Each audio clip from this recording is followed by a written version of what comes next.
So you would speak about the culture shock for Jamaicans with Africans starting to reside in the country. What the cause of that? Well, as is the case here in the United States, colonialism, slavery, these were forces that brought with them a denigration of Africa, a denigration of the value of Africa. Hmm. White supremacists didn't just simply say Black people should belong in a certain space, but they denied the history, the rich and genuine history and contribution of Africans to the world that existed and that is recorded and that is written about. But the denial of that was so systemic and systematic because of colonialism and slavery. And so that affected attitudes that even African people of African descent had towards Africa.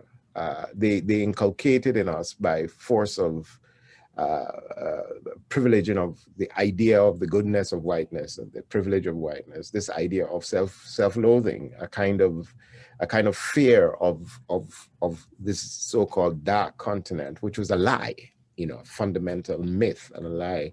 So I think one of the things that was happening, it began many years ago with people like Marcus Garvey. My grandfather, I mean, I told you my father was Jamaican, but my father was actually born in Nigeria. So at the turn of the last century, between 1900 and at the turn of that century, 1900, my own grandfather, who was a Jamaican, whose father was a slave that had become free, my grandfather moved to Nigeria to work, took his wife there, and they had children there. So my father was actually born in Nigeria. And then when he was about 2 years old, they moved back to Jamaica. So the connection between Africa and the Caribbean is an old one, and it has existed. And people like Marcus Garvey spoke about it and celebrated it. And in the United States, there are many thinkers and people like Langston Hughes that speak of that connection and that in a valid way. I mean, W.E. Du Bois actually moved to Ghana to live at the end because he became so frustrated with America.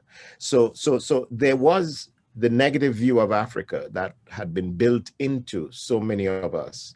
And so when I moved to Jamaica, Jamaicans had that view in their head through the movies they watched, Tarzan and the comic books, Phantom, which had Africans as cannibals, Africans as people who have no culture, the complete lie of it. And so them seeing this living body, children would tend to tease and to harass and so on. And it was interesting to work against that and to develop a kind of thing. But again, like I said, it was a weird time because in the 1970s, Black power, Afrocentrism and so on was taking root. So I was in there at the right time when things were starting to change, but I had the vestiges. I've experienced the vestiges of the what I call the larger self-loathing towards Africa, which I think has changed a lot, but not just by accident. It's by hard work, by writers and artists and organizations and groups like the Rastas and so on. Yeah.